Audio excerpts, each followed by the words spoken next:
Alright everybody, Tomb of the Spider Queen is game number 1, mYinsanity versus NaVi. It's the Spring Championship Qualifier and we're currently in the quarterfinal already. So both of these teams have to win 2 more best of 3s if they want to qualify for the finals in Katowice. We have still the ban on Ling Mi, she's a little bit too new. Greymane, even though he has a bug on one of his talents, is allowed in the draft. Greymane, on the other hand, you are not allowed to use the level 1 talent Perfect Aim, since that's the talent that occasionally causes the cocktail explosion to do double damage. So very smart way of Blizzard handling the situation here until the hotfix is out. We're seeing currently NaVi with the ban on Zagara. Tomb of the Spider Queen is our first map. mYinsanity with the reaction on the ban on Thrall. Could see Rhaegar as the first pick again, and yes, here he is. So we're going to jump into our first draft now with Tetra and myself bringing you the coverage here at the Spring Championship Qualifier. And we indeed see Greymane very early. Wow, that's a high focus on him. Yeah, that's very, very fast coming out there. A lot of AoE damage coming out from them. And for Tomb of the Spider Queen, of course, having some wave clear is always nice. But so far, if we have seen Greymane, it was mostly last pick, or at least a later pick. NaVi, looking at this, I mean, currently on Tomb, I mean, they played so often with the Stitches here, for example. And Thrall is banned out, but they still have the chance to go for a combination with maybe Sonya. I would have even dropped the name Illidan in there, but he's usually not played all that often on Tomb of the Spider Queen. It's still a very popular hero for NaVi with that Rhaegar comp. Yeah, Johanna definitely very popular, and we pretty much every time we've seen Johanna for NaVi so far, it has been a falling sword Johanna. Yep. So getting quite hyped about this already. And yeah, Stitch is not banned out yet. This is a map that he's usually quite popular on, so they could go for that double warrior. But they also already have the Rhaegar, so they could bring in the Illidan, which they've so far only played on Black Hearts, I believe. Yeah, they played him a couple of times also. I think it was played once on Inferno Shrines at least. They could also go for for Sonya if they really want to have the lightning shield there. They really focused the melee assassins once again in their drafting. But another hero that they could use is also, of course, Tassadar. Tassadar and Rhaegar has been a combination for NaVi that they used with Artanis, that they used with Illidan and other heroes. But we've been talking about Stitch as being a great pick here, and NaVi agrees. They pick him again. We've actually seen a couple of times Alex going away from Stitches, jumping on the second warrior now, like a Johanna, for example. That falling sword is something that allows him to jump into the backline, and we have seen that ult a lot of times already. Both of them are currently totally viable, depending on what exactly you need, especially, of course, the question, do we need that other interrupt there? But for now, mYinsanity with the next ban, and I feel it's a really fun thing to observe right now, how the teams are banning now that we had all these changes with the drafting, with the heroes, Rhaegar, for example, being such a high priority all of a sudden. It really shook things up, and shook things up, and mYinsanity actually now even going for that super early Greymane, which I still find a little bit fascinating here. Yeah, I find that very, very interesting as well. Like, that's a Fnatic style, but even Fnatic would leave it until, like, leave it to third pick, or at least take something alongside Greymane that wasn't an assassin as one of their first 2, but still cool to see. They ban out Sylvanas. They're a bit worried about just how much wave clear NaVi is getting, so they want to at least limit that a little bit. Yeah, and, well, how is NaVi going to deal with this right now? mYinsanity, I'm just throwing it out there. I'm not really expecting it right now. Thanks, Sable Draken, for the donation. Thanks for the support, my friend. I'm just throwing Cho'Gall out now, because we've seen the hero used since the patch and even before, and mYinsanity, they love it. Eeny, meeny, miny, mo. They really do like the Cho'Galls, and it would work. It would give them the triple assassin. Cho'Gall would be their main warrior, basically. Yep. Or Cho would be their main warrior, and then they just need a support. And as we just heard in the donation text-to-speech, NaVi don't pick Cho'Gall. Yeah, we kind of know that NaVi doesn't pick them, but mYinsanity, they love to play Cho'Gall. I don't know if they have really focused him. Ah, there we go. I'm loving it. Awesome. They go for Cho'Gall. We actually see it. We've been talking so long about that Cho'Gall play, and we've actually seen him once in a lesser game, but now they open up with the Cho'Gall here right away. That's, of course, one way to start a tournament match. Great. I'm loving it. We've been teased about it for a long time. Even before the Cho'Gall patch, they actually played the hero a couple of times, and now they lock him down right away against NaVi. It was even target ban against them. We saw a Cho'Gall target ban against NaVi, against mYinsanity just the other day. NaVi now with Lunara, and I would love, I'm just throwing it out there, right? I don't believe it until I see it, but I would love Gorge. Hook Cho'Gall, that'd be a really good call. Use Gorge, and then you have 3 heroes against you for the duration. it is actually something that you can try, and we have seen teams doing something similar by using a Nubarak late. But of course, now you can't go into Cocoon since Navi already has a double warrior, but you could still go into Gorge instead, Gorge Cho'Gall in the fight, and try to drop the backline before Cho'Gall pops up again. Yeah, that's a really good shout. I was playing some viewer games on my stream a couple of days ago, and I was playing I was playing a Nubarak, and we went against Cho'Gall, lost the entire game, and I ended up just getting Crypt Weave because we already lost the game, and held Cho'Gall long enough for my team to kill everyone else and win the game. Well, as you can see here now, though, with the 2 warriors, or with like the 2 assassins that Navi has taken, both of them have a giant killer available on level 13. Lunara, I mean, oftentimes it's the unfair advantage, but still we have to see giant killer, and it makes a whole lot of sense for the Cho'Gall in play to go for it. And of course, Falstad with the auto attack damage in particular, stacking up the season marksman stacks and then going for giant killer. That's what you need there. Palm on Karazim can really help out, but I'm loving this draft already. The games have just started. It is the setup with, well, our first best of 3 game in the series, and it is going to be great. mYinsanity versus Navi. We have Cho'Gall going up against Navi right now. Game number 1, Tumor Spider Queen. Get ready, guys. This is going to be good. Game number 1 in the best of 3 series, ladies and gentlemen, between Navi and mYinsanity, and we have fun times ahead of us. To the left side of the map, Navi, they are playing again Lunara, played by Crosby here. Alex is on Stitches, and we have Dikozoy on Falstad, Grand Paquette on Rega, and Eternal on Johanna. But a lot of the fuss about this game is going to be about Team mYinsanity. To the right side of the map, Splendor on Karazim, Blumby on Gall, Darkmog on Cho, and we have Nurag on Greymane, and Hazobs on Kelthar. So not only do we see Greymane, we also have Cho'Gall in play. Now keep in mind, first of all, that when we are looking at a hero like Greymane, his level 1 talent, Perfect Aim, is still banned out because there is a bug that can occasionally cause the explosion on your cocktail to do double damage, but the hero itself is still allowed in the tournament. Li Ming banned out, she's a bit too new, but therefore the adjustment and the hook attempt. Nice! Nice try here by Alex, so a bit of a sneaky move. But yeah, this game is going to be great. I mean, Lunara in play, Greymane in play, and Tetra and myself already got very excited during the draft, but I'm really hoping for an amazing match here. Yeah, so having a look at some of the starting talents, Lunara sticking with that Cruel Spores, very good at focusing down those web weavers and helping to clear the lanes. However, everyone's going to be really interested in the Cho'Gall. Starting off with the... Oh, hang on, Kelth's getting hooked in, getting focused. But in comes Cho'Gall for the CC, able to push them away, so Haswabs will live here. But yeah, you can see the little eye there. He's taken the Eye of Kilrog on Gall, which is basically his version of a scouting drone, only a little bit more efficient, and the Blazing Bulwark on Cho, which gives him up to 10 stacks of block when he hits an enemy hero with his Consuming Blaze. So yeah, just a bit more defensive makes a lot of sense considering that he is against a Lunara Falsa, both of which are going to be very much focused on the auto attacks. Yeah, and talking auto attacks, that Falset, of course, with Giant Killer is something that was immediately picked by Navi, trying to just get some counterplay against Cho'Gall here. Lunara can also go into a Giant Killer on level 13, so we're going to keep an eye out on the stacks on Falstad. They're already starting to focus Cho'Gall down a little bit. Another thing that we already discussed in the draft, and that would make a lot of sense here, is an adjustment on Alex Hero. He could go for Gorge in this setup. It's not necessarily the idea of hooking Cho'Gall and gorging him then and trying to kill him, but you can also just walk into the fight, gorge Cho'Gall, and suddenly turn it into a 5 versus 4 for a short duration, sorry, a 5 versus 3 even for a short duration, in which you could drop a target. Even if Alex just hooks Cho'Gall, gorges him and walks away, he would still leave his team with 4 heroes up against 3 and turn it into an advantageous situation for Navi. So there's a lot of potential to actually switch heroic abilities up and go away from Putrid Button in this game. Yeah, and one of the other talents that is unlikely because it contests with a Lightning Shield talent, but Grand Paquette has a talent on level 16, I cannot for the life of me remember what it's called, that basically means every Ghost Wolf attack, so every time he does a lunge, does a normal attack, does 5% hero health damage, which is actually really good, like 5% maximum health.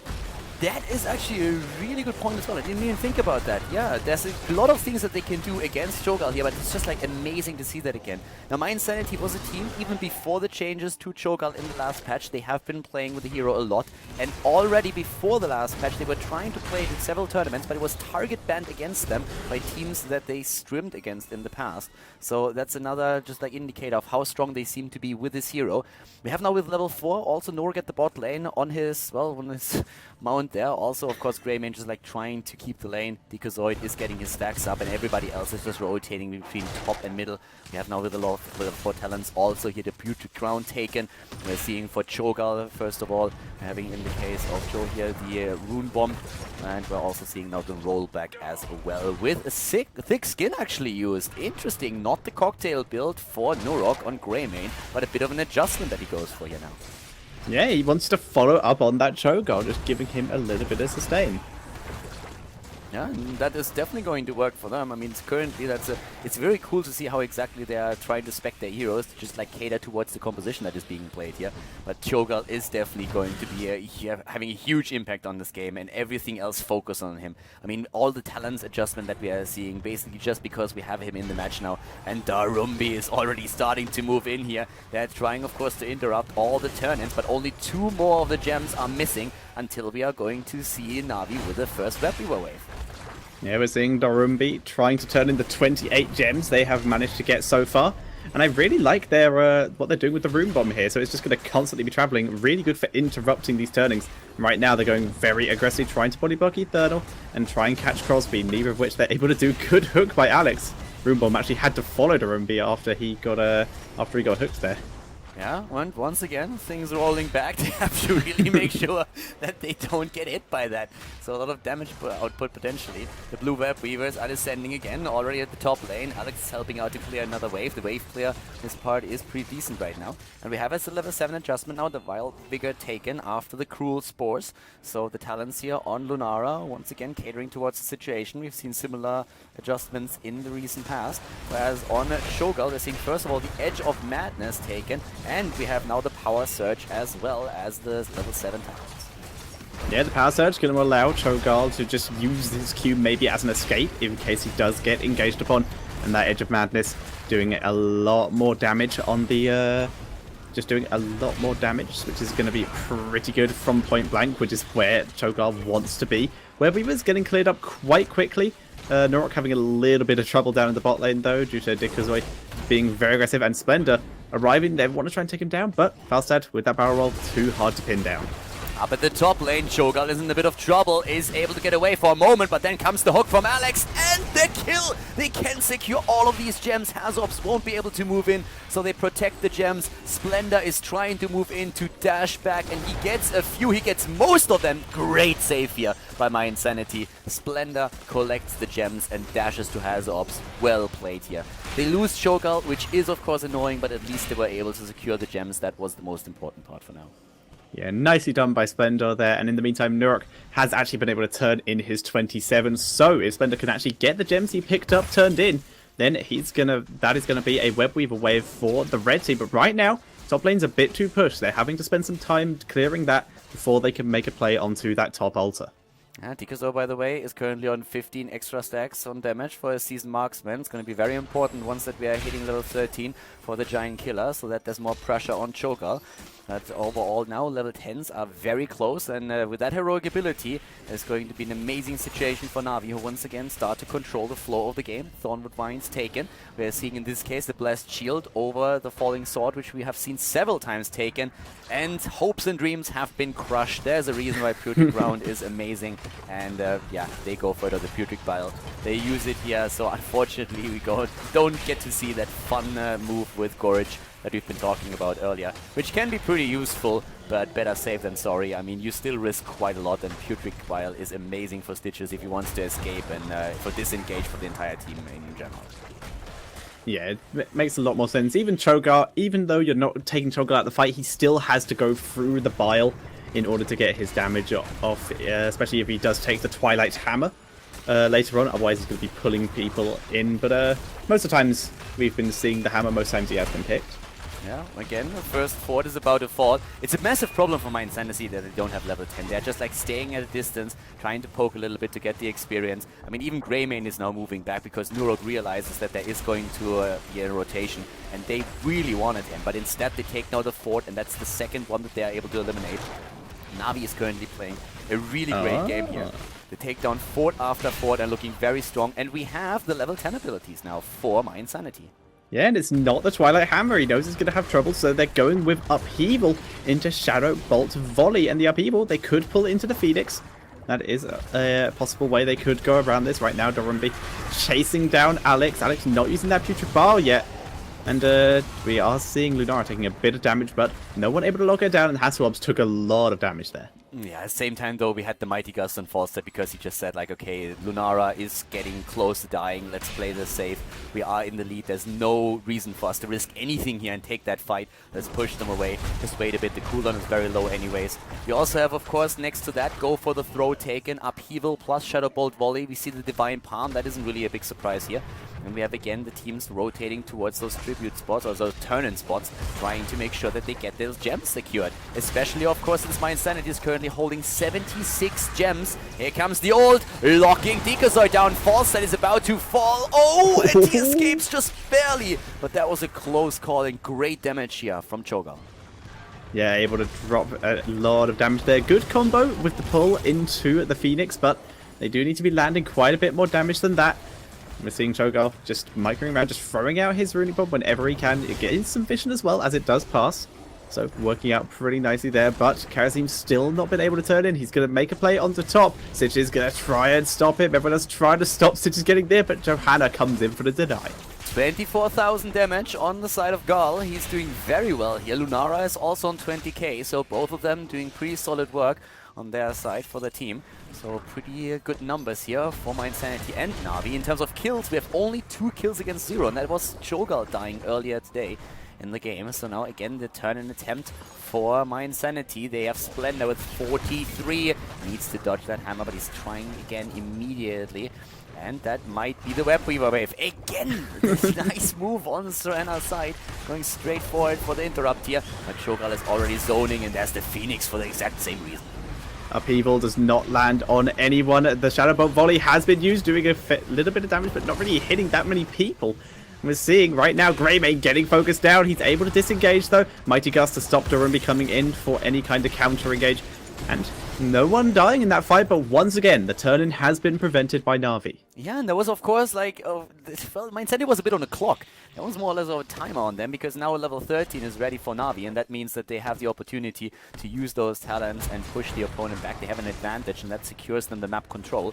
We have one giant killer that's on Falstad. We are seeing the greater spell shield actually taken for Lunara. There's too much ability damage, and she wants to make sure that she's going to survive that, so no additional damage talents for her. And also the Mega Smash now taken. Actually very interesting adjustments that we have on a few of those talents, with also Rhaegar going into the tidal waves right now to have the cooldown reduction on his chain hero. Yeah, so makes a lot of sense here. We'll have to see how taking the greatest spell shield is going to work out, because, well, Lunara does have to live to do her damage. Dorumbi right now trying to just use the Rune Bomb to scout out this area. They want to take control of it so Karasim can turn in. They could make a play onto bottom, but they would be spotted. There is already a Wisp down there and prepared to try and see if any plays are made. Season Marksman stacks for Falstad. We're currently looking at 26 extra damage for the hero. Incredibly important, of course, talking against Cho'Gall, 27 by now, and that is only going to increase. We are 11 minutes into the game, and that's already a very, very solid number for him here. So the auto attack damage against Cho'Gall is going to increase exponentially, since Giant Killer is multiplying that, of course. Again, we're seeing the mid lane being pushed. The Web Weavers are descending, so NaVi is attempting to push the lanes back as far as they can, so that the position for the Web Weavers is going to be more in the opponent's face, a bit more aggressive. Nice move! Alex goes down! That was, of course, the perfect move for mYinsanity right now. They were behind the talent, and they get the kill just as the Web Weavers move in. Great play here by mYinsanity, and especially the Cho'Gall ult here was absolutely beautiful. Great move. Now they have the level 13. They already defended against the first Web Weaver, and that makes the entire objective not quite useless, but at least a lot less effective. Yeah, now they have their level 13 talents as well. They are in a great position to defend. The Dread Shield coming in from Gall. When an orb hits an enemy hero, gains a shield absorbing 226 damage for 5 seconds. Greymane taking Unfettered Assault, increasing his rate swipe, as we just saw, increasing the range by 60%. Really going to help him with clearing the waves here, as it does just spread out his AoE. And it's the Molten Block coming in for Cho. He wants to get protected in case he gets surrounded in those situations again, because if he does get surrounded, it does do AoE damage and gives his team time to come and react. And Molten Block is like the standard talent on level 13 still. I don't think I've ever seen anything else taken on the talent in a competitive match. But you are totally right. Having now Greymane going into the Unfettered Assault after you already used Thick Skin on level 4, it's actually really interesting to see a Greymane player go away from that build that we oftentimes have, where the full focus is on Cocktail. Molten Core used, going again for the pull, and Falstad gets healed in the last moment with an Ancestral Healing. Great play here by Grand Paquette, but once again, Shadow Flame Assault is coming out. Hazops is low, but they can't follow it up with enough damage to drop the hero here. Level 15 versus close to level 13. Here come the Web Weavers for mYinsanity, and they have an opportunity now to close the gap of experience a bit, and they really need to do that because there's going to be a level 16 talent for NaVi in just a few moments. Yeah, they're trying to get as much XP as they can, as much counter damage. If they can get some forts, or at least a fort, then maybe they could get the XP gap to be a little bit lower. Pushing through, getting the towers. Webweaver already down to half health, though. They need to be very careful with this. Out comes the Phoenix for zoning and just a little bit of extra damage. And Darumbi just working down that fort so quickly. That is gone, but Inferno coming in from behind. They want to try and get a fight out of this. Inferno moving in, the hook against Kalthas. Hazops is down. That was the perfect hook from Alex. That was exactly what they needed. Here comes a great ult once again, but at the same time just blown away. Great play here by NaVi, now going straight for the chase, and they are starting to wreck the team. Down goes everybody. Splendor is about to fall. There's the follow-up. Crosby is already on him, on his Lunara, and also the kill against once more Cho'Gall. It's a team wipe, and now level 16 abilities for Team NaVi, and that means that once again we are seeing the fishing hook taken here by Alex. We have the invigorating spores, we are seeing Hammer Time, and one of the most important talents of course for Lightning Shield Rhaegar. We're seeing him on level 16 with Rising Storm, whereas Johanna has not taken a talent. Yeah, holding back for the moment, just gonna wait and see. And the boss being taken by NaVi here. They're not going to have too much trouble. Johanna finally taking a talent. She went with the Holy Renewal, so giving herself a little bit more sustain. Down goes the boss, and that's going to put a huge amount of pressure onto the top lane. But everyone from mYi will be back alive to defend it. Falstad, by the way, has by now 16,000 hero damage. It's not a lot compared to the rest of the team, but there's a simple reason for it. Whereas everybody else was rotating between mid and top and included in a lot of brawls, Falstad has held the bot lane for the longest time, just like soaking experience and getting extra stacks. And that means that by now, thanks to all the kills that they got as well, of course, he's at 40 extra damage, 39 to be exact, but incredible auto attack damage, of course, on his part, and that is going to increase his damage output very soon once that he starts focusing Cho'Gall again. Top damage in the game when it comes to hero damage is still Gall with his 46,000, and we have him with 109,000 siege damage on top of all of that. But those numbers, they don't help them. mYinsanity, they are starting to fall behind here, and they still wait for the level 16 talent. Cho'Gall having to use the Molten Block, gets Mighty Gusted, and here comes the upheaval, but nice barrel roll from Falstad to avoid it. And that Shadow Bolt volley not really getting too much damage off. Once again, we are seeing, of course, a poke against the... Oh, the hook! It's for the second time! Cho'Gall focused! He gets away, gets healed here, though. Splendor in the middle of the fight. Web Weavers everywhere, but this keep up at the top lane is still going strong. We have now level 16 talents also for mYinsanity, and in this case now, not only do we see the Circle of Life, we have for Gall the Giant Scorcher. We are seeing the Twilight Veil used for Cho, and we have at the same time now... Cho'Gall in a bit of trouble there, but at least for Kalthas, we see the Arcane Barrier, which is going to make his life, of course, a lot easier now. Yeah, if he gets hooked, he at least has a chance to escape. And that is what he really needs. And yeah, that Twilight Veil going to be very useful for Cho'Gall here. And that Giant Scorcher going to really massively increase Gall's damage output, especially against a Johanna and a Stitches with that extra 3% maximum health damage. Yeah, against hit point high heroes is going to work a lot, and of course when we're talking about Stitches, we're also going to talk about his level 1 talent, the Hungry for More, and currently he's looking at 38 stacks already, which translates into 1,000 and nearly 200 extra HP. So his hit point pool is going to be insane, and that makes Gall's talent so much better against him. Yeah, makes a lot of sense here. That's going to really help them take down because they do not have anyone capable of taking any kind of giant killer.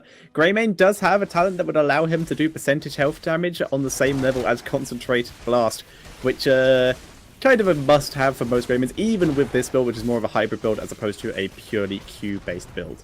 Yeah, still, of course, mYinsanity is still far behind. They have so far only taken 2 forts and they already lost their first keep.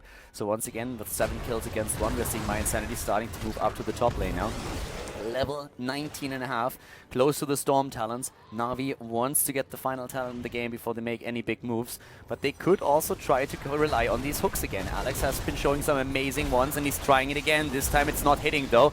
Already Cho'Gall stunned out by the hammer time. Hazop's missing that gravity lapse that he was trying to aim, and Alex of course just waiting for his cooldown to be ready again so that he can aim for another hook. Nice demount by Eternal there. So Alex, good position to get a hook as he dashes into it unintentionally, but he might survive thanks to Cho'Gall here, and the Mighty Gust saves him. Shadow Bolt Volley doing a huge amount of damage, but Ancestral Healing will save Alex here. Yeah, Splinter was very low, and as he said, he dashed into the hook. He expected the hook, but he expected it to be somewhere completely different. Was attempting to dash away from it and ended up being hooked regardless. So right now, talking damage, especially after that last ult on Gall, we have him with 65,000 damage against heroes. He nearly single-handedly took down Stitches, but the Ancestral Healing is saved Stitches and saved Alex there. So still Cho'Gall with great damage, but of course, still the truth, they're 2 levels behind, and the level 20 talents have finally now hit for NaVi, and the first thing that happens is they take a double Storm Shield. Yeah, they're going all defensive talents here. Hardened Shield on the Stitches.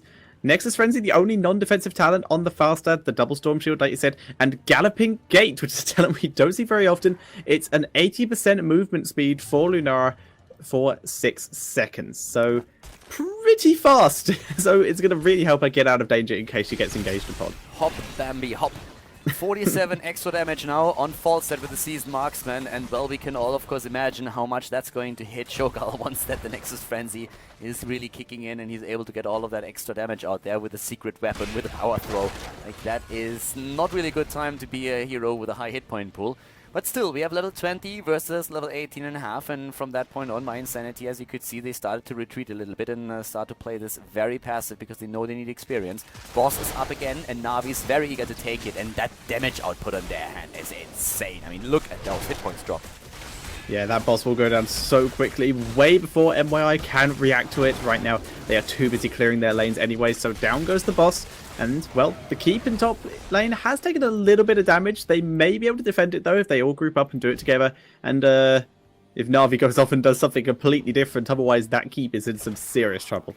Yeah, it definitely will be. And the more the game gets, like, the longer the game lasts, the higher the chances, of course, for mYinsanity to at least catch up in level 20 talents, but it also means that all of these stacking talents are going to get more value for their heroes. And in the case of Falstad, we already have him at nearly 50 extra damage. There's the hook against Cho'Gall, and Stitches is also at 45 stacks for his hit point pool. They're moving in again. Nuruk is very low.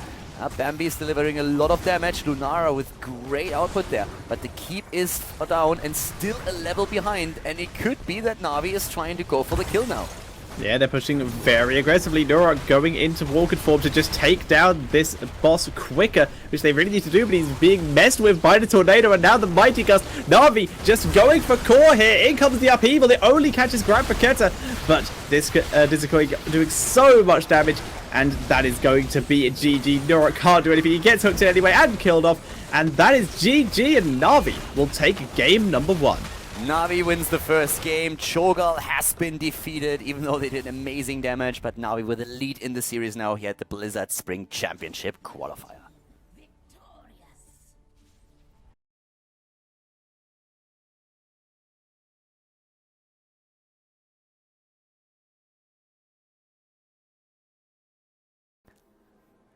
Inferno Shrines is map number 2 in the best of 3 series here, ladies and gentlemen, and we have our bans. So at this point, we have Zagara banned out and ban on Rhaegar immediately. NaVi, of course, currently in the lead after the last Cho'Gall play on Tomb of the Spider Queen by mYinsanity. They kind of backfired a little bit. And overall, I have to say, like, no matter who they play today, NaVi, they just look extremely solid. They already reached the finals or the semifinals twice now in qualifier number 1 and number 2. After they lost to Dignitas in the last qualifier, Mene left the team and was replaced by Dikazoi, and actually he is fitting very nicely into the team. mYinsanity now, they had the first pick and they decided to go into Kalthas, whereas NaVi went straight into Thrall. they have now a couple of options of what they can combo with that. We have seen a lot of focus on heroes like Tassadar, for example, on Inferno Shrines. False that is very, very powerful and is a hero that they could get now as well. So that is one of the most beautiful things probably about the current patch here, that we have so many heroes that suddenly made their way into the upper priority slots, into the tier 1 spots, so that we have like so many different ways of how you can start your draft. And Navi, they got great value out of Stitches in the last game with Alex throwing those hooks out, and they're gonna try and use the same strategy again, or at least a very similar one. Yeah, the hooks were pretty solid last time, and also so was the damage output. Was able to clear waves very nicely with this new hybrid build with the health on level 1, and then still the slam and the slam and the gas talents on level 4 and 7. So you get a lot of wave clear, which is going to be especially effective on the Infernal Shrines. Went even into the Mega Smash on level 13. That helped, of course, with the wave clear on the map as well, and they could use that here too. Inferno Shrines is one of those maps where we have seen a lot of adjustments already. mYinsanity, they decide to go into a heavy frontliner first. At least they're looking at Muradin, locking him down now. Going up against the setup here, you can of course still think about going into Tyrande. And Tyrande is another great example of what for an exceptional job Blizzard is doing with the balancing right now. She's still being played quite a lot in certain compositions, but in the last game, for example, nobody really even cared about her. So it depends very much on what kind of hero composition you are trying to play. We still have a bit of like single target focus and stun locks, but every MOBA should have that. So different strategies that the teams can play here. In mYinsanity, they have now the opportunity to go into a Tyrande if they want to, or they can just simply say, hey, give us that auto attack damage dealer. We want to run with a false set right now. We want to have the mobility on the map here. And of course, there's other options as well. But those are probably two of the heroes that would add the most value at this point to their setup. Yeah, it looks like they want the Johanna, though. They were a bit... Navi's been running it quite a lot today, and it's been very, very effective for him. So stealing that away would make a lot of sense. ETC, another very solid option. A fair amount of CC on the side of Navi, but stage dive is always an option, and, well, if you just get the people who can stun you in the mosh pit, then problem is solved. That could result in a Tyrande ban even, looking at the setup that they're using here. With the Muradin as an initiation to their Tyrande stun, ETC with the same move, of course, could result into Tyrande ban. Could also be that mYinsanity is aiming for maybe an Uther with a Divine Shield here, if they want to combo something off with the ETC and Muradin. So a very heavy frontline for mYinsanity. We haven't really seen any of their games, but a lot of the matches that we've seen have leaned more towards a single warrior even, and a lot more damage behind it than anything else. And it looks like Navi agrees here. They go for that ban on Tyrande, or at least looking at it right now. Would be a very good one for them. Normally, I would say that Jaina might be an option to ban a hero out too. In this case, I don't really think it's needed, because I feel with the Kalthas around, going into a Jaina as well would be a bit of overkill on the cooldown damage from mYinsanity. So I personally would prefer the Tyrande ban. But Navi, they are considering options, as you can see, but finally decide to make sure that Tyrande is not going to be part of the draft. Yeah, they don't want to have to deal with that kind of snipering, and mYinsanity getting rid of Tassadar is so effective on Thralls, so effective with Stitches. Thinking about Falstad as well, though, also very solid. That auto attack damage, in fact, he can soak lanes and then fly up to shrines is really useful. It's a tricky spot for them to be in. Both of these heroes are amazing. That Tassadar in particular combos so well with Thrall, but then you have a false stat against you who is extremely mobile on the map, can use the Mighty Gust, has great damage potential against Muradin and against ETC. So it's one of those moments when there's two choices and you don't really know what to go for. Navi is very likely to lock that Tassadar down for themselves. They can go for a double support build if they want, run that Stitches as a solo tank with Thrall at the front line. Or they could just simply say, hey, we still want to have a second warrior, but nope, it is for now the Tassadar. Only question really is, will they play him as a solo support, which we've seen so many times, especially by teams like Sandwich Monkeys, or are they going to try and add maybe instead a second healer as well? And there are a lot of options. I mean, you can go for a Charism and can spec him a little bit on damage. You don't have to go for the Divine Palm, for example. We have seen Tassadar together with Brightwing a couple of times now too. And the Brightwing, for example, would add another potential interrupt against the Mosh Pit, even though we have seen a bit of a tendency to also think about that stage dive again, since it got buffed by Blizzard and is now a bit stronger. Yeah, Lunara coming in again. She's getting very, very popular lately, and this is another map where she can clear up the skeletons really fast with the Thornwood Vine combined with the Cruel Spores. So can do a lot of work there.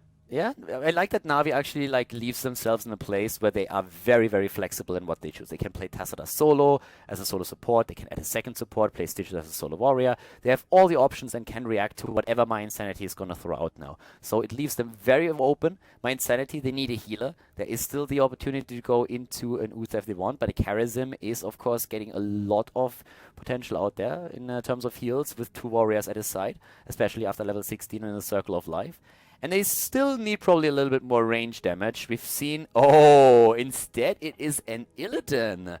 Alright, so 1 range damage and a very melee-heavy setup here. I was just about to say they could head into a Vala, which we've seen a lot from Na'Vi. But now it's an Illidan that Na'Vi is up against. And of course, they need to think about if they're going to adjust to this. If they go for a double support, they can play Brightwing and make sure that they get the Polymorph in. This was one of the counter strategies to Illidan of old. They can use a little bit more damage if they really want to. Try to like blast the hero down. Or they can just like add maybe another stun to their composition as well. But that Illidan is definitely going to be a bit of a focal point from mYinsanity's playstyle, and Na'Vi, they need to react to that. Yeah, they need to react to it with their last pick. Johanna would be another very solid option here. They've been very popular with her. Greymane, though, looks like is what they want to pick here. More AoE, more useful for getting the shrines. And, well, he can actually go in and do a lot of damage to Illidan or kite him, depending on what talents you end up taking level 13. Yeah, so they can go for the jump here. I mean, let's not forget that Lunara can also try and poke Illidan quite a bit. So in this case, they decide to go for the AoE so that they can conquer the objective. They could have gone for a second support and tried to just like keep Thrall a little bit more alive and also Lunara safe. But Illidan is definitely one of the heroes that they have to watch out for. And Greymane can jump in as a finisher if need be. But Lunara is going to try and just lock him down a little bit. And it's all going to depend on how Charism is going to be able to get his heals in against Illidan. He has the Divine Palm, so that's something that they have to be careful about. But overall, Illidan, of course, now in a situation where a lot on this match is going to hinge on his ability to stay alive and disrupt the opponent's backline. mYinsanity versus Na'Vi is going into the second game, and we're going to head right in. Inferno Shrines is the map, and let's check it out and see which team is going to take it. Game number 2 is starting up, and we have Inferno Shrines, everybody, our second map here. The 1-0 lead for Na'Vi in this best-of-3 series at the Spring Championship Qualifier. Qualifier number 3. And to the left side of the map, we have once again Na'Vi with Alex the Pro G on Stitches, Dikozoy on Greymane. We have Grandpaquette on Tassadar as the solo support for the team. Crosby on Lunara. Eternal is playing Green Jesus. He's playing Thrall. And to the right side of the map, we have once again mYinsanity. The Cho'Gall play in the last game, not successful for them. They have Blumby now on ETC. We have Splendor on Charism. Norok on Muradin. Darkmog playing Illidan here. And Hazorps is on Kelthas. So we're going to look at a pretty interesting game here once more, and Na'Vi still very, very eager to go to Katowice. They've reached the semifinals twice, and of course all that you have to do to qualify for the offline finals in Katowice is to reach the finals. So the semifinals are in every single one of these qualifiers. The last game played, but twice they were defeated, twice they didn't qualify, and now this is another shot that they have, and they are very, very determined to make it happen this time. Yeah, they really want this. They are one of the... they're actually, I think, the only still... oh no, Virtus Pro as well. So Virtus Pro and Na'Vi the only team so far still on the Orgs. Still on Orgs that qualified for the last rounds, but the last BlizzCon stuff, but didn't qualify for this one yet. We have the Cruel Spores taken again, by the way, up at the top. Eternal is currently still playing very safe. It's one of those things that you oftentimes have to do. If you actually like miss heroes on the map, you don't know where they are, then what you can do is you just stick on your mount and you just don't attack anything. You stand on the mount, you stay in experience range, and you just don't move in until you know exactly where your opponent is located. It's one of the reasons why Thrall didn't die at the top lane, and this like cautious play is one of these things that you always have to try and use if you're not 100% aware of where the opponent is positioning their heroes, and especially early on in the game. There's a lot of potential traps that can be laid by the opponent. Yeah, this map is very vent heavy in terms of places you can gank from. Blumby right now having to use his face melt already, trying to just hold Alex still so this team can arrive and do a lot of damage. He gets pulled back, but no one is in position to try and take down Blumby there, so both teams just trading damage for now. No first blood will be happening yet.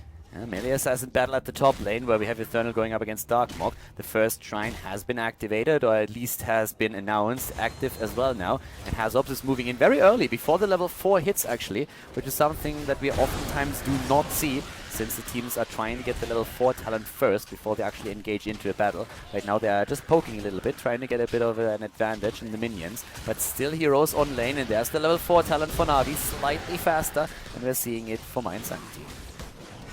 Yeah, both teams do now have the level 4s though, so going to be fighting on even levels.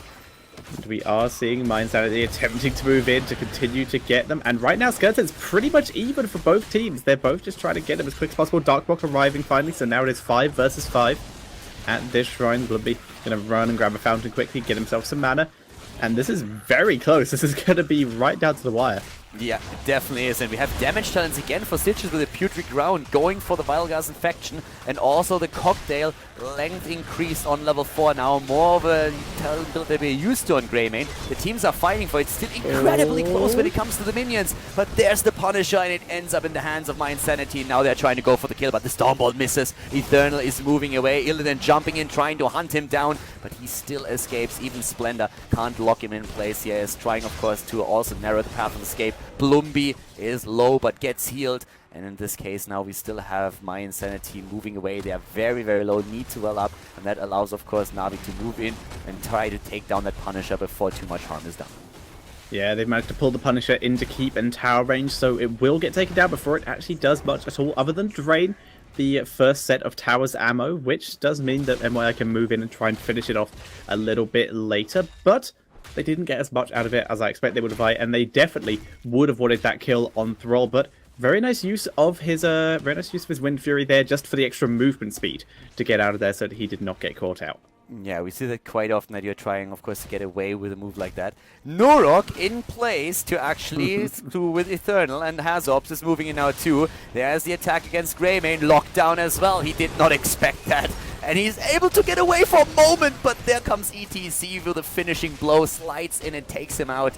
Very unfortunate for Dikazor here. He had, of course, no idea that Muradin was just in position to wait for a stun. The original idea was, of course, to steal the camp away, but when Greymane walked in, they were saying like, hell, well, yeah, we're going to take that too. Don't worry about that. Yeah, so that actually turns out way better than they would have hoped. Lunara, though, with her Cruel Spores, able to wipe out those Khaldor so quickly, they will be finished off. And without doing too much damage, they don't even get much of the fountain. I think Lunara just tanked most of the damage that they did. Yeah, we have level 7, by the way, for both of the teams, but now mYinsanity is taking a slight lead in experience. We see Piercing Bolt taken from Muradin. We, of course, have Illidan with the old school build going straight for the first aid, and he is doing his Illidan stuff on the map, taking camp after camp, and they are trying to time it once that the next shrine is activated, or is announced at least, to have that pushing power. It's a great thing that you can do if you time that properly, because what you basically end up with is putting pressure on a lane that your opponent does not want to defend, because everybody wants to go for that fight over the Punisher, and this is at the bot lane. It's the ideal scenario for a camp taken at the top, but the problem that we are seeing now for mYinsanity is that the same idea also occurred, of course, to their opponents, and that's why the two camps are more or less going to negate each other. Yeah, and that works out quite well for mYi, actually. They're not going to get a huge amount of push out of it, but it does mean they don't have to worry about it as much, while Illidan is able to clear ways quickly, spend a nice dash, able to keep himself alive. Nora only taking a little bit of damage. Illidan now arriving after giving his team a huge XP advantage after soaking in that mid lane. He's able to come down here so quickly. They're not going to be able to get their heroics in this fight, but they may get at least a level lead.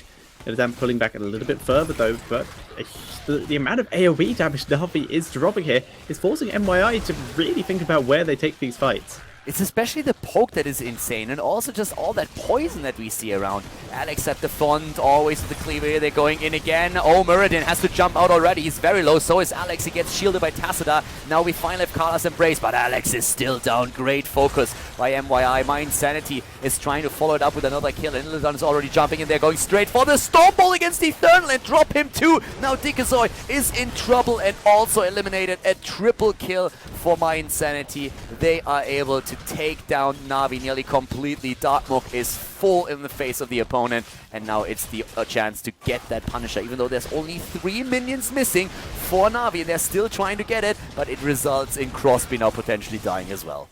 Yeah, Crosby tried to dive in and just get 3 more. He was only able to get 1.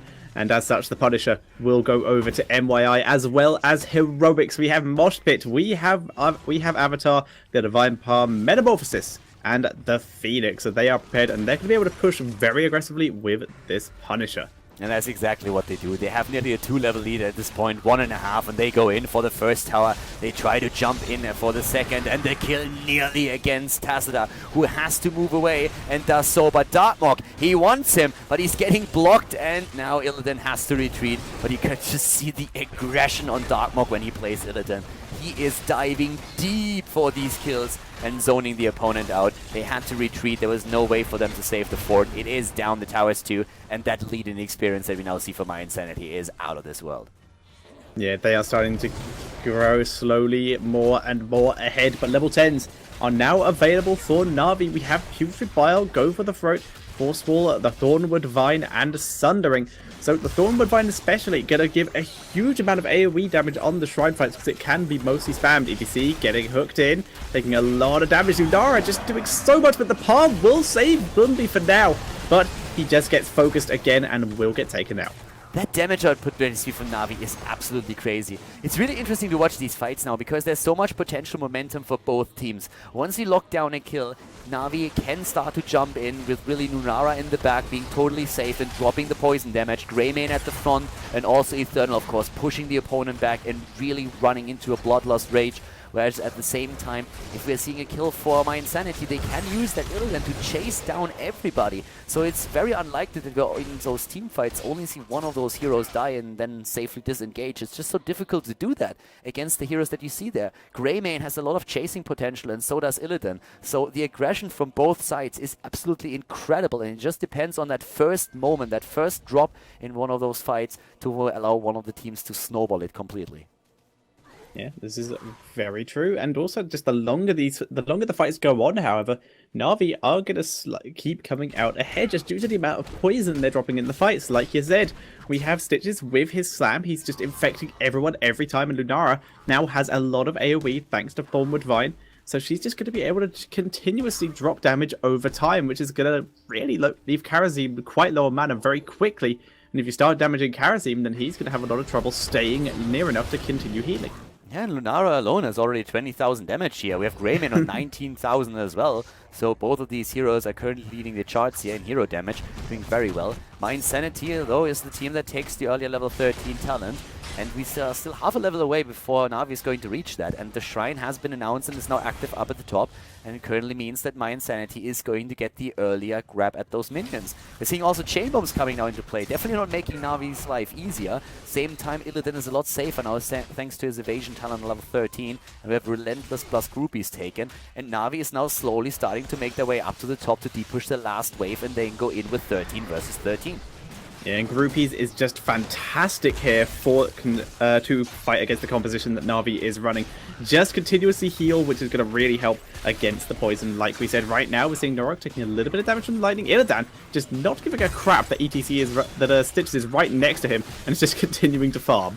Yeah, we have Running Wild taken on Greymane actually for the increased range on the engage and disengage.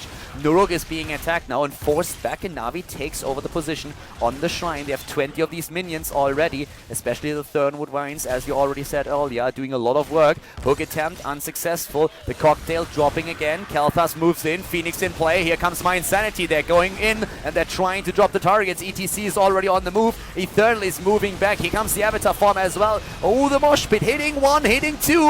But this is not enough, and a nice hook once again, but Eternal is still falling. And Blumby, he might be low, but he is not dying. The Punisher, on the other hand, ends up in the hands of Na'Vi. Alex in a really bad position here. He's kind of able to juke, but he's still been spotted. We nearly see Blumby die to the Punisher there, but Alex will get taken out here. Blumby, the Punisher jumps on him. He is able to get out, though, but Crosby trying to finish him off, but he's gone too deep. Darkmook trying to kill Crosby, and they will get the kill. God, Bambi gets blocked by 2 heroes, was trying to squeeze past, but she is just not able to do that. Gets body blocked there. Very unfortunate situation actually for Lunara. She was so close to actually escaping and maybe making even the play, but they got only the Punisher, and they are still far, far behind in experience. And that's something that NaVi or mYinsanity is currently trying to even increase. They are going onto the map again with their heroes, attempting to soak more experience. And even though in terms of damage output, NaVi is looking fantastic, they are just not getting the kills. It's 8 kills against 1. That's the problem if you rely this heavily on the poison damage. You get incredible numbers out there. 31,000 already on the side of Lunara, 24,000 on Greymane, but most of their heroes are just doing damage over time, and that doesn't really help them to finish the job. Yeah, it's much like any strategy where you are toxic. It may seem like it's working at the start, but in the end, you're not going to be able to do too much. How long have you been waiting to drop that line? Quite a while. Very well timed. Thank you. Well done, my friend. Oh dear. So right now, level 16 talents are very quickly on the way for MYI, and they are using their time right now just clearing the ways, because despite NaVi, they've been able to take Immortals, they've been able to Punishers, sorry, been able to take a fight or two, but they have also been able to stay fairly on top of their minion waves, but they've just not been able to take it in form of structures yet. Yeah, and the life of mYinsanity just got so much easier as well. They have the Circle of Life now. The level 16 talent is incredibly insane with this combo. They have 3 melee heroes at the front line and then also Charism, so his healing output is going to be absolutely crazy. It's going to be so good. Like, their survivability just make a huge jump forward, especially with the Blood for Blood ready for Illidan now. And of course, Khaldor here with his Arcane Barrier. NaVi is looking incredible here, and they are looking very, very strong. For NaVi, this is going to be extremely tough, even if they hit the level 16 in time for the next team fight. Yeah, Grand Paqueta getting very aggroed on. He has Prescience. It will save him for a bit. He's trying to juke. Oh, Shame Bomb finishes him off just as he comes out. Yeah, so he's dying now, and that is kill number 9 for mYinsanity. It's a very different game from what we've seen in the first map. And you have to ask at some point, like, how much is there really also psychology involved? Thinking that NaVi was so close to qualifying twice and then fell behind. They are ahead right now, but if they lose at this point, that might have might screw a little bit with their confidence. Pulverize as the level 16 talent. No fishing hook. And ETC again going straight for the move with the mosh pit. There comes the interrupt. It's a second too late though. Greymane is dead. And Tacita was never part of the fight. They were fighting a 5 versus 4 here. They have the level 16 talents right now, but heroes are dying all over the place. And it's not on mYinsanity's side. Yeah, Alex was able to get out there though, so he is still alive. They can maybe still get picks with Lunara damage if they are able to hook someone who is low on health. In the meantime though, Illidan is doing Illidan things and just working down the skeletons on that Punisher, whereas the rest of the team has cleared bot lane and are looking to make the Punisher's job a lot easier by putting a huge amount of pressure there. Yeah, and they will be able to also just move in with another Phoenix in a couple of seconds. Hook against Hazu. Arcane Barrier used, and Alex already regretting that hook. Dropping in HP very fast. Illidan is taking just like one minion after another. He's very, very close to getting the Punisher now. But with the level 16 talents on the side of NaVi, they're of course at least trying to make this an even fight. They have 5 people on the map again. But they need some insane plays right now if they really want to take it. It's a very, very difficult spot for them to be in. 2 levels behind, nearly a Punisher against them once again. Alex is just attempting to go for a couple of prediction hooks, hoping that he can hit someone and turn this into a 5 versus 4, because things are definitely not looking good for them. Yeah, he has no fishing hook for this though. He's purely relying on just the regular range hook, and is just relying more on the slow in the fights to try and just keep Illidan at bay at least. Again, Mortar Punisher is starting to jump in. Hook attempt by Alex once more. Does not have that fishing hook, and of course that doesn't make these hooks any easier. Very short range on them at this point. And once again, the keep is being attacked here, and this is looking like the first one is going to fall for sure. How are you going to defend against that with the Mortar Punisher being in your face the entire time? You just can't. The keep is down. And immediately we see mYinsanity moving back, retreating here. Punisher has to be defended against. But as you can already tell, NaVi, they are in trouble. It's level 19 any moment now versus level 17. And that of course means that we will soon see the level 20 abilities for mYinsanity. And they claim more map control now by just going from one camp to another. Yeah, they're just grabbing all of the camps, including the ones on Na'Vi's side. The only one they can't get to are those fallen shamans up in the top area. In the meantime, we see Darkmok continuing to Illidan jungle, just taking the bottom camp, whereas the rest of his team grabbing the safe Khaldors and can move back and take their safe shamans. 19 and a bit for them now. Illidan has taken the camp. They could try and rotate down to try and stop him here. They know where he is, but Darkmok is not in a spot where they can really capitalize on it. The hook, without the fishing hook talent on 16, just not long enough to get these long distance hooks that Alex so loves. So now we have still a 2-level advantage for mYinsanity. It's 11 kills against 1 right now, and of course everybody's waiting for the next shrine to be announced. The Punisher has just been defeated a few moments ago, but at the bottom of the map we are already having more camps pushing in, and NaVi has to deal with all of this, and that allows more space on the map for mYinsanity, and they're using it to go for another drop against the fort up here. So even if we have another top lane Punisher, it would be easier for them to threaten the keep directly and not waste time at the first instance of defense. Yeah, Blumby actually tanked a couple keep shots there and is now in a bit of trouble, getting focused down. There's the force wall. He's taking all the damage. Palm will keep him alive for now. But Alex has gotten very far forward with that Putrid Bile. Splendor having to dash out. Nurok completely alone, but he will have Dwarf Toss very soon. Pops Avatar to keep himself alive. Splendor will escape here. And it looks like Nurok, he will get force walled out. The focus is real, but he is tanking all the damage and he will get out. That hit point pool. What on earth? Nurok, they just can't kill him. They get so much damage in. The Putrid Bile positioning from Alex was crazy good, but now they're close to level 20 and they could not kill a single hero. This is actually crazy.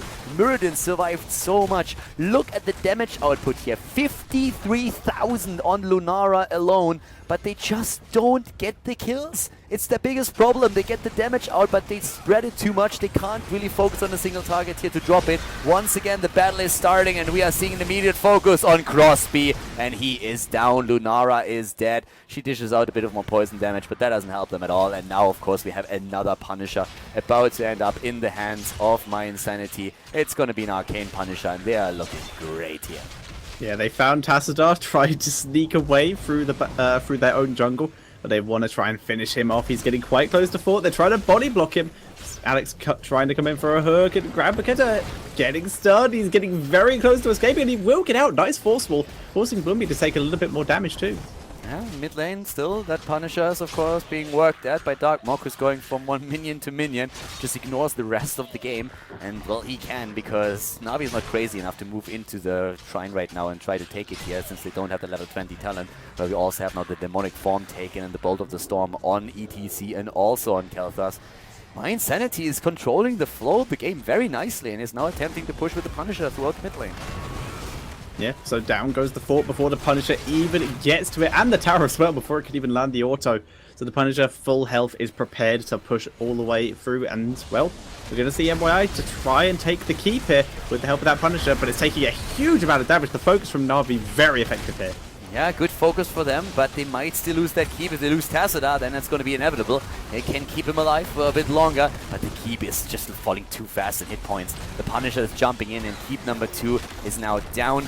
2 keeps eliminated. NaVi still holding on for dear life, trying to somehow hit 20 so that they can engage into a few fights, but they are incredibly far behind. And let's not forget that for their opponents, for mYinsanity, we still have 2 forts on the map. They only lost a single structure.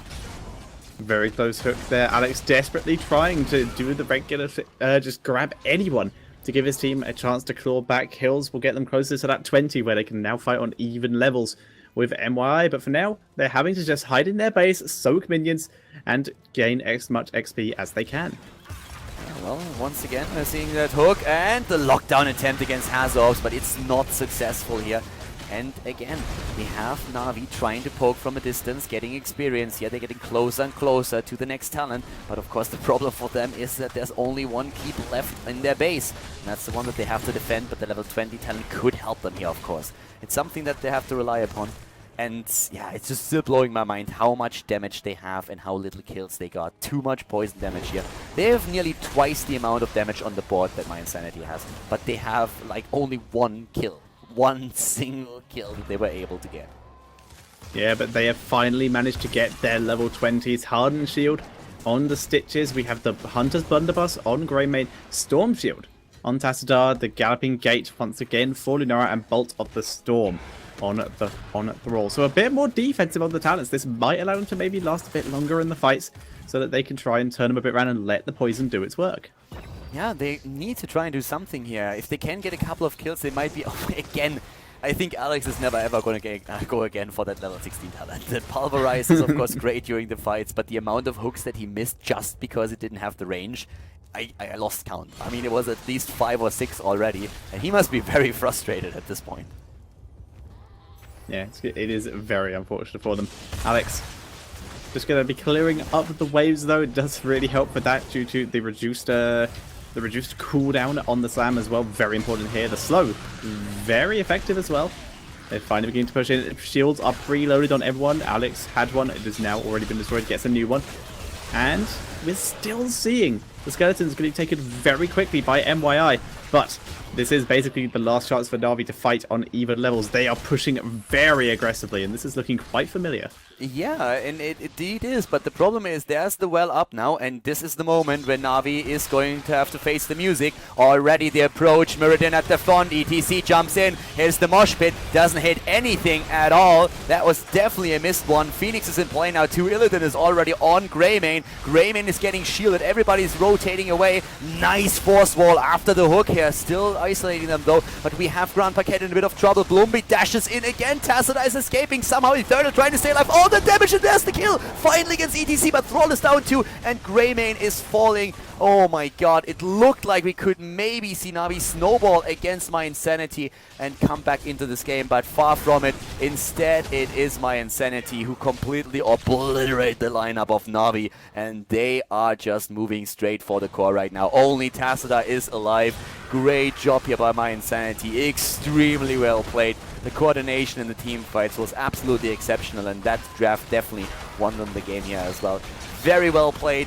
We are going to see a third map in this series between NaVi and mYinsanity. The team in red claiming victory right now on Inferno Shrines. Well done. NaVi defeated. And we're going to jump into the deciding map between the two teams here at the Spring Championship Qualifier.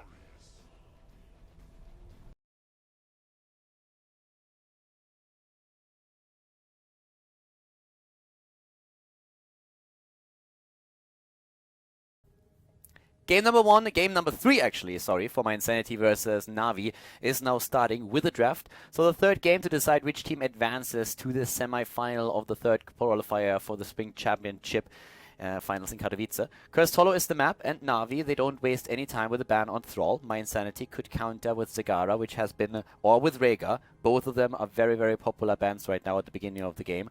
And both of them are pretty amazing here. So for mYinsanity, it's not an easy decision, but they ban out Rhaegar. He's a very, very powerful hero right now with a Lightning Shield build. And it stands to reason that NaVi goes for Zagara over Kael'thas now. And that seems to be exactly what happens here. Yep, picking out the Zagara. That does leave Kael'thas, like you said, over to mYinsanity, which is still going to be pretty strong for them. And plenty of other options for what their other heroes could be as well.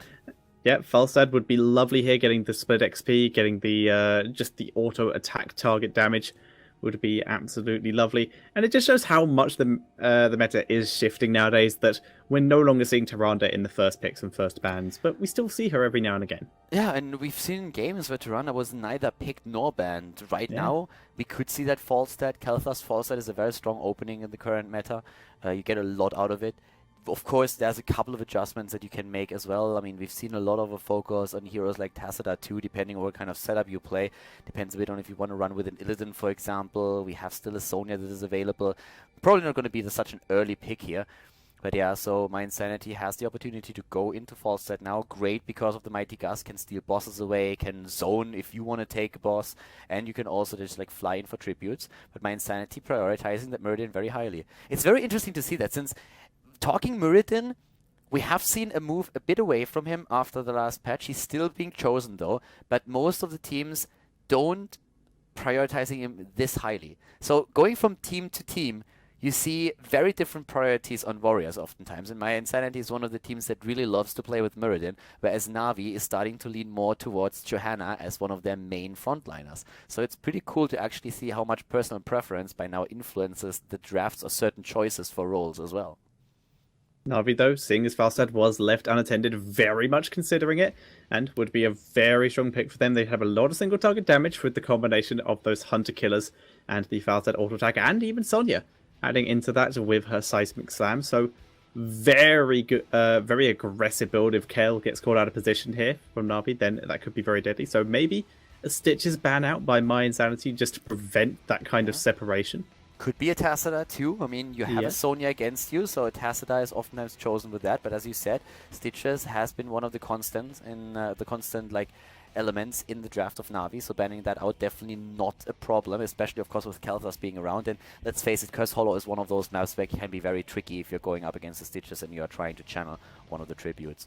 Na'Vi will respect ban on Illidan. They don't want to go up against that melee assassin again. It's actually also kind of cool for them right now. If they ban out Illidan, then with Thrall being banned and them taking Sonya, it's very likely that there's not going to be a melee assassin for mYinsanity. The other options, Zeratul and Kerrigan, not really not too common on the European server. Even though mYinsanity lately picked Kerrigan once, was a very different map though. But they definitely have the potential to go for a Kerrigan if the draft requires it. And the switch around for Na'Vi looks like they are more thinking about that ETC, which, to be fair, gave them a lot of trouble in the last game as well. Yeah, and in terms of the melee assassin, there is actually one other option as well in that sort of melee assassin bruiser role, and that is Artanis, who is sort of sneaking his way in with the rise of the auto attackers coming very aggressively with that suppression pulse. That does a lot of work in the fights and just really stepping up into more games nowadays. Yeah, another one of those heroes that is oftentimes used more as a bruiser type, similar to Sonya, even though he's classified as a warrior there. But the thing is that we have actually seen Na'Vi here playing him quite a bit. Today, once, but especially with double shields, they love to play him. Rhaegar Lightning Shield plus Tassadar with the shields. And mYinsanity, pretty obvious now why they did not ban out Tassadar. They pick him themselves. And theoretically, that could lead us back into a pick on someone like Illidan. If they want to add maybe that Kel'Thas in addition, that Kharazim in addition to that. They already run a Kel'Thas for the backline, and that's a lot of range damage that you have there. But mYinsanity, they have the option. Let's see if they're actually going to use it. Tassadar already as a support, and with Leeching Plasma and Kala's Embrace, he would be a great support for Illidan, and then they could go even into a second one if they really want to go for a melee assassin focus here. And that has been part of the meta once again, but for now we see Leoric, a hero that we haven't actually seen once today. Yeah, hello's hopefully Space Lord Leoric, but you're right, we haven't seen him much. He's still very useful in these situations when you need to get into the back line, a good March of the Black King through the front line. And of course, Entomb to be combined with the chain bombs, if you can get a good one, is just absurdly deadly. And in terms of warriors for Na'Vi, I would expect Johanna again, to be honest with you, after what they showed in the last few games, and that Muradin is already taken, that we have Stitches banned out, ETC banned out. It feels like Johanna would be the logic choice there for them. At least with the setup that they're running here. With the different heroes, we could have seen maybe a Diablo to try and combo the Apocalypse of the Maw again, but right now it more or less looks like Johanna might be the hero that we see at the front line here. Kharazim has been chosen, and that of course allows them to get a fair amount of heals out there. But they are hesitating on the last pick, so what else is available that would really complement this? A Tyrael or Nubarak, I just don't see it. At Chen, I'm not quite sure if you would really go for that. In terms of really tankiness, Johanna is the hero that seems to be the best option. Yeah, I would agree. I think Johanna is definitely what they should be going for. ETC, Stitches, both banned out. Like you said, Tyrael would be the other option, just as a little extra protection maybe for Sonya, but don't really think it is worth it. And neither do Na'Vi. They instead continue with that Johanna. Tyrael and Nubarak, they're just, to me, second tanks. They're to me tanks that you take when you already have a heavy hit point warrior at the front line.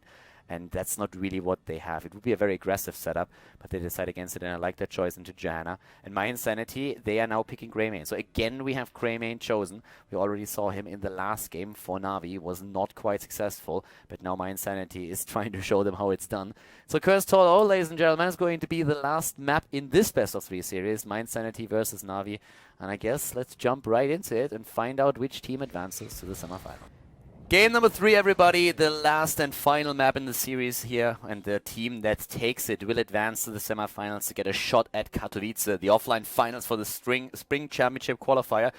To the left side of the map, we have NaVi with Alex the Prodigy on Johanna, Dikozoy on Falstead. We have Eternal on Sonya, Gran Paquete on Karazim, Crosby on Zagara. To the right side of the map, their opponents, mYinsanity, coming back into this series with a victory on the last map, Inferno Shrines. We are seeing them with Splendor on Tasuda, Nurok on Greymane here. Blumby is playing Muradin, Darkmog on Leoric, and we have Hazops playing Kel'Thas. So once again, with the talents here, we have a block actually taken for Leoric. That's something that you oftentimes see on, or sometimes on Battlefield of Eternity, since it is a map where you can't get too many of those regeneration globes. On this map, it's a very interesting choice because, well, let's face it, and Reanimation is absolutely amazing as a level 1 talent, but Darkmog goes for a variation here.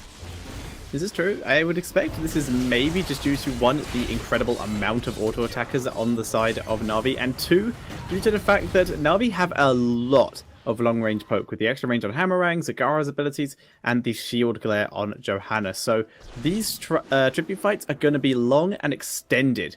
So there's going to be there could be a bit of an issue with being out of lane for very long periods of time if NaVi able to delay tributes for a while, and that could mean Leoric's missing out on a lot of globes. It's true, but you could also argue that that would actually speak in favor of Reanimation, because if you get the regeneration up, the longer the fight lasts, the more you get out of the talent. So very true. Very can true. Make arguments for both cases, I guess, but still, it's cool to see that players are willing to actually commit to a bit of a different build there. It surprises me still slightly, since I've only seen it so far by good teams, by really like top teams on Battlefield of Eternity, where the globe count is usually small anyways. But I mean, besides that, we have of course the level 1 adjustment with the Wolf Heart taken for Greymane, since the level 1 talent Perfect Aim is banned out. There is, in case that you haven't heard yet, a bug currently on the talent where occasionally you can get double damage on the explosion of the cocktail. Blizzard banned the talent out instead of banning the entire hero. That's definitely the right decision to make here, since the drafts are not going to be affected by it. So a very cool move by Blizzard with the tournament rules. And it's really showing today. We had a very smooth tournament so far. And yeah, things are looking actually very, very solid with the picks and bans here. Even though Li Ming, of course, is not part of the play just yet of the tournament here, since she's just a bit too new and therefore not available. Yeah, and in this case, might be a good thing. But as I said, they want to have a quick look at her due to the S of Yoan ability talent on her being very strong, and they just don't feel it fits in with her playstyle, at least that early on in the talents. And again, a different talent here with a thick skin taken for Nurok. Nurok plays a completely different Greymane style than most of the players that we've seen so far, where we have a huge focus on the cocktail build, but instead he's going for a different approach here. We also have now, by the way, on Karazim, Protective Shield taken, Johanna with the Laws of Hope on level 4, Falstead of course after Season Marksman going for the Power Throw here to combo that off with the Secret Weapon on level 7, and Falstead and Greymane still up at the top, the only two heroes to try and soak experience while the rest of the team is fighting over the first tribute. Yeah, difference is Falstead can fly down if he wants to, and he's also gaining Seeds and Marksman stacks while he is up here. Darkmog attempting to grab it, but is interrupted by a single roach, so they will be delayed for at least a little bit. In the meantime, NaVi is still gaining XP from this lane. We will see MYI also grabbing as much XP as they can, but both teams abandoning the mid lane for the moment.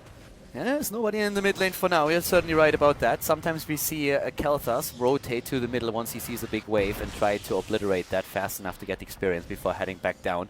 But right now, it's really just both of them attempting to go for the interrupt. Nice! That stumble by Blumby was actually very cool. Eternal trying to block it, but NaVi ends up taking the first tribute anyways. Already the rotation up at the top here once again. Tribute in the hands of NaVi now. Experience roughly the same in both of the teams heading into level 7 now, as Nurok still has to face Dikozoy on his false step.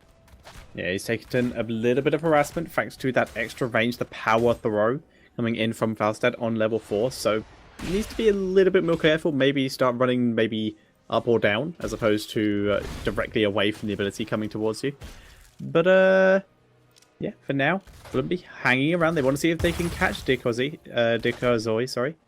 See if they can grab it. Nora going very aggressively in Worgen mode. In comes Blumby for the slow and the stun. And nice pick up there by Norak and Blumby. Yeah, very well done. Actually waiting a little bit before he drops the Stormbolt out there. Gives False that time to try and escape so that he can predict it a little bit better.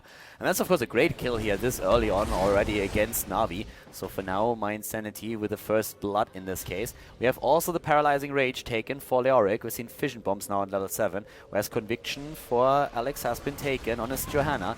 And we have Ferocious Healing plus Echo of Heaven. And the Endless Creep taken has Ops with an easy grab on the Tribute though. And that means that both of the teams have now one Tribute to their name. Yeah, so no curses coming in anytime soon for the moment. Both teams just continuing to soak, continuing to push flames. And Decoy doing a lot of damage actually in this lane. He's already taken one tower down to half and one tower down by quite a bit. And now Infernal is here. They will be able to probably grab both towers before Greymane can get here to stop them. Yeah, they take them down. Both of them already eliminated, and the gate as well. They can take that now too if they want to.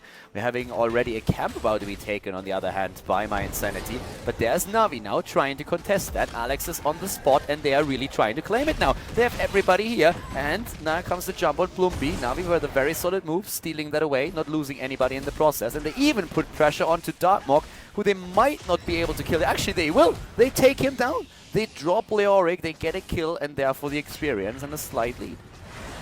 Yeah, very nice pickup there by Grandpagetta and Dikozoy, doing a lot of damage. And Darkmok just draining as much as he can while being dead, because he's not going to be able to pick up globes, and like we said, does not have that reanimation. So it's down to normal people respawn timers other than when he is draining.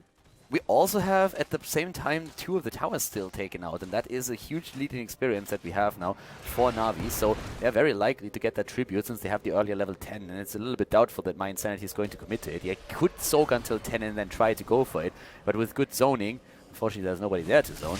He could actually sneak that in, so now it's level 10 versus level 10 after all, because we're a little bit too late with the move in here, but Infernal is now putting pressure onto Muradin, and that allows Alex to get that tribute. But Zagara at the bot lane is in trouble, uses the Maw for escape, and it looks like Crosby is able to escape here after all. Well played. Yeah, you don't see Nurok trying to snipe him with the bot, with the cocktail there. He only has taken his Superior Elixir in the cocktail build, not the Draft Overflow, so wouldn't have been able to land the hit even if he had tried.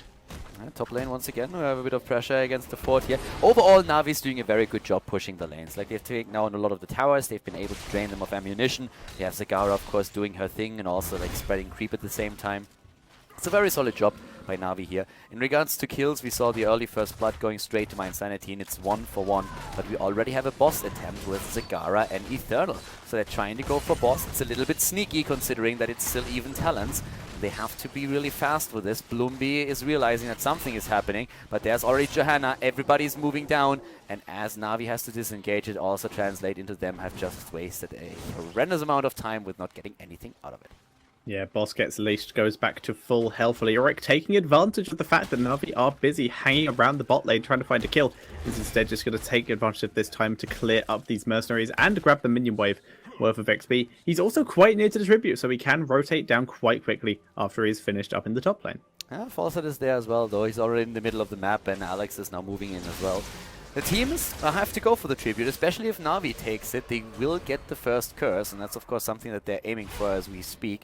Wrap around from the right side as mYinsanity gets into position now as well. They're trying to make sure that they get this one so that they have another fighting chance of denying the tribute. Zagara with a couple of creep tumors. Oracle has been used here. We see pressure in the mid lane against the tower. Slight lead again for Na'Vi. A stat lead for them right now. Nobody going for the tribute just yet, but good zoning for Na'Vi, trying to make sure that Falstad is able to complete the channel.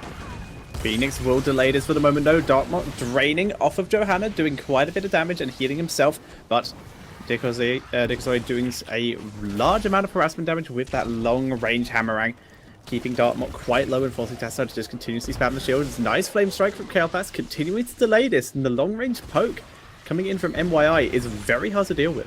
Yeah, they are poking the entire time with Flame Strike, with also Storm, and they're trying to use Leoric up at the front, and Na'Vi is being pushed back slowly and steadily. But they have still a few talents that they can use to also cancel the channels. Here comes again the shield clear, and we have Falstad in the middle of the map taking a wave down. They're aiming for level 13. They're actually getting very close to getting the extra talent. 1 or 2 more waves, and that's going to be it. There's the Mighty Gust even being used. They're trying to go for Darkmoor, but they can't secure the kill. Johanna is now all of a sudden in trouble, needs to move away here. Grand Paquette can dash out of it if he wants to, and Falstad is focusing again onto the pressure play in the mid lane. Nurok with the attempt, and he's gonna get that channel, but we have still a bit of extra damage dished out and experience thanks to Falstad flying down to the bottom of the map. As long as Crosby doesn't die here, but he gets slowed down, and this could actually be a problem. But they are still turning it around. Double stun, and here comes the move against Splendor and Darkmoor. Splendor pulling back though, he's very low, but he's able to get under his fort, so he's a lot safer now. And Hammerite not landing on anyone, no kill in that particular fight, and the tribute did go over to MYI, so now it is 2-2. Next tribute will equal a curse. An attempt to go for boss up at the top, but Grand Paquette sees it already and is saying like, hey guys, how you doing? The question is, can they rotate in for that? Mighty Gust is ready. Falstad is trying to get into position. There's the vision. Falstad is starting to fly in, but he's not going to get the position for the Mighty Gust, or is he? He's trying to. The boss not taken yet. Here comes the stun. They're not going for it. They're moving away. Could be stolen by Na'Vi if they go for it. There's a tribute on the map as well. Whoever gets the boss might get the tribute too. Leoric is down, and they go immediately for it. Falstad doesn't even have to use the Mighty Gust. Na'Vi, they steal it away. They have the level 13. It helped them so much, and now they can just simply move down, take that curse, and that of course makes the job of the boss even easier. Hold your ground, taken on level 13 for Johanna. Mystical Spear, Mutalisk. Amazing spot here for Na'Vi to be in, thanks to that boss steal, and they claim the second one now as well. Yeah, that March of the Black King really not working out for Leoric there. He was only able to get like 1 hit on a hero, and then still got hit by the boss stun while mid-March. So, able to get taken down by Falstad there. And, like you said, we are going to see Na'Vi get another boss, so they just keep a huge amount of pressure on, and they have the curse going as well. Mid lane just pushing by itself, and Na'Vi just going to move forward. Looks like they may be wanting to take Masteries. Nope, they're just going to push the bottom lane or the mid lane. Yeah, 13 versus 13. They could actually even go for the keep if they wanted to, but and drop the wall. The problem for them, of course, is that it's even talent, so they can't really play too aggressive here. Nurok again with the Unfettered Assault, so his alternative built on Greymane compared to the cocktail style that we've seen a lot. The boss is going through the keep, no problems there, or through the fort in the mid lane. We have Alex just using the shield glare to obliterate another wave, and now they can still go for a bit of a fight here. Even the Mighty Gust now being used to save Eternal. Na'Vi is all of a sudden way ahead in experience and is looking extremely strong here. Yeah, Na'Vi are looking for their level 16 here actually. They're halfway through their 15. And they're just going to push in, grab some towers, and maybe give themselves that talent advantage. Alex starting on the left tower while the boss just annihilates the right one. Curse is already over, so they can't go too deep with this, but they're getting so much XP. There's their level 16s already, and that was some quick picks. Yeah, and they want to go for the fort, of course, or for the keep. They want to drop it. We have also the nerfs of steel taken. They start to pressure this in. We have also imposing will now, imposing presence taken for Johanna. They attempt to go for Blumby. He jumps out. Eternal has to be careful. The chain bombs are everywhere. He's spreading them, actually. March of the Black King on Nurok. Mighty Gust used, but this keep is going to fall. Darkmoor might as well. They are dropping him, and they're going to drop that keep now to a 2-level lead. Amazing position for them to be in. Grand Paquette dashes in away from Karazim, but moves away to make sure that he does not spread the chain bombs.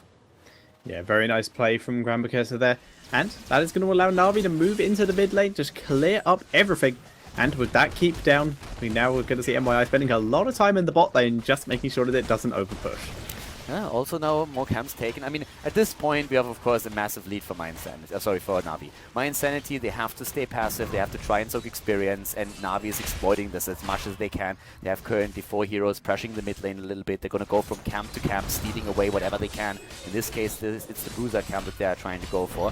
They're also doing that at the left side, where Zagara is taking it. Zagara actually timing it. Really well done here. Now, first of all, there's 2 reasons. The first reason is that you usually want to try and time that with a tribute, so that you have an easier time getting that. Your opponent has to make a very difficult decision. Do they de-push the camp, or do they just actually go for it?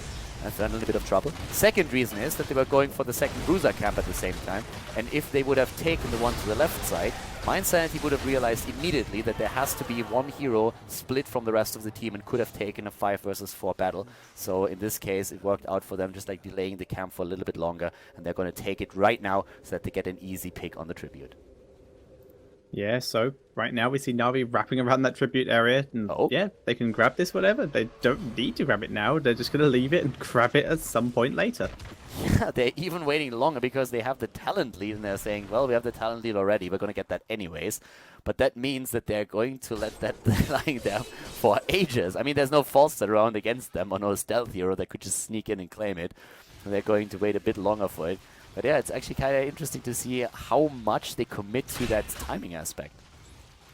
Yeah, we'll see how long that goes, and will they also commit to it with the easy cap up here, or are they just going to go for a double cap where they grab both at the same time and just use that for extra push potential? We're seeing Karazima's yeah, no, thought they were going to hang around and grab the cap, but no. Top will at least push with the Siege Giant cap, but there we go, Grand Paqueta grabbing them, so it's just a simultaneous push. Yeah, it's 16 versus 16 in talents now, and that means that we have the cocktail talent taken again. So the concentrated blast here for the extra damage. We see Stone Form, Imposing Presence, and Arcane Barrier now used together with the Dimensional Warp. I actually really expected them to go for the camp a bit later, to be honest, and time that with the next tribute, now that they are on even talents. At this point, one in the mid lane is immediately being annihilated, but the top is still pushing. They could go for an attempted fight there, though, especially with also Tassadar being this low, but he uses Dimensional Warp to get some hit points back. Splendor is, again, in a decent position, and he's getting the shields up on everybody. Here comes that tribute. It would be a cursed tribute against Na'Vi if mYinsanity is able to grab it, and that is the chance of mYinsanity, especially if they take down Crosby, but he is kept alive. Nice force wall, and Crosby is down. It's a 5 versus 4. Marshall Black King did quite a bit of damage to Grand Paqueta as well. Dikazoi already backing up to a safer position, but Sonya taking a lot of damage. The palm used though, and she doesn't. They don't get much out of it. She just allows the focus to be taken off her so she can try and find a route out of here, but that does not look like it's happening. There's the stun, there's the Greymane, and they take her down. The meantime, Kael'thas is grabbing the tribute. Grand Paqueta gets taken down. Alex though, may be able to escape. Yeah, might be, but whoa, the force wall denial and the body blocks. Alex is dropped too. They get nearly team wiped. Only Falstad survives. Now there's a curse against them, and they are going to lose a lot, especially with 2 bosses on the map. The immediate move is to go for boss, make sure that you secure that, and then move straight in. So great potential for damage now on the side of mYinsanity, and they are starting a comeback here. They were 2 levels behind. Now it's roughly, it's not even a level anymore, and those bosses are going to make sure that this gap is going to be closed even faster. Yeah, these bosses are so important to them. Kael'thas also wiping out those mercenaries that were still pushing the top lane, preventing anything else happening there. And this curse is perfect for MYI because they no longer have to worry about that bot lane for quite a while now. That can just de-push. Everyone from MYI, though, being back, they needed health, they needed mana. They're not willing to push aggressively now that basically everyone from Na'Vi is coming back to life. Yeah, it's 5 kills against 3 now, so with just 1 fight, they completely turned the game on its head, maybe with a little exception of still having more experience, but as we already said before, with now even more of those structures being attacked and taken out, this is going to change very, very soon. Great moves here by MYI. They're attempting a small trap here too. We still have the boss not taken at the bot lane. They only have the one at the top, and that is already going to do enough damage. And here comes Crosby. Is he going to fall for it? Nah, he drops the roaches, reveals the trap, and MYI has to move back. Yeah, they pinged it. They knew something was suspicious, since the boss hadn't been taken and the enemies were all completely missing, so something sneaky had to be going on. So we will see MYI pull back, continue to clear lanes, and get themselves as much XP. They need to catch up. They need to avoid a fight until they have a level 20 as well, because now we're about to hit those very soon. Yeah, and with the level 20s, they can start to go into fights more aggressively once more. So already Eternal in position in the mid lane, trying to help the fort out. That's not going to happen. Falstad is getting pinged immediately. Dude, get out of there. So yes, Dikazoi is already on the way back. We have the boss about to be taken at the bot lane, though. A very cool move on the side of Na'Vi, but also a very aggressive one. They have the 20s with a peaceful repose. There's the indestructible epic mount for Falstad, and they're trying to go for the fight right now. Falstad isn't with the team. Falstad is still missing. They used also an attempt to go for the Blessed Shield. Didn't really work out though, but they still go for the boss. Falstad has the Mighty Gust, can use that to push them away once the boss has been taken, and it's very close. Phoenix is already in use. Here comes the March of the Black King. Muradin is on the spot. Everybody is starting to drop. Darkmog is down. 5 versus 4. Grandpa moves out. Here comes the Mighty Gust. Not perfect though. No, they get it. They get it. The Maw is there as well, and they get the boss, and now they're trying to turn this around. They're going for Norok, and they drop Greymane and chase the rest of the team. Infernal's taking a lot of damage though. He has the palm on him. The palm has now expired. They want to try and take him down. The Force Wall will prevent him from escaping. He just turns onto Hasselhoff's whirlwinds and he will survive, taking down the Kale Pass in the process. He's taking even more damage. Palm to try and save him, and it does. Blumby very low on health right now. He's getting focused down, and it looks like he may get caught here. No, nice Force Wall from Splendor to keep him alive. Dikuzoy missed the hammer and the mini stun, but GG already more or less called. The problem is that Leoric is back, so it's a 3-man defense. NaVi versus mYinsanity. It's the level 20 talents for both sides now, but can they really make it happen? Blumby has more or less given up, and with the boss on the core, that's of course also a very fair assessment.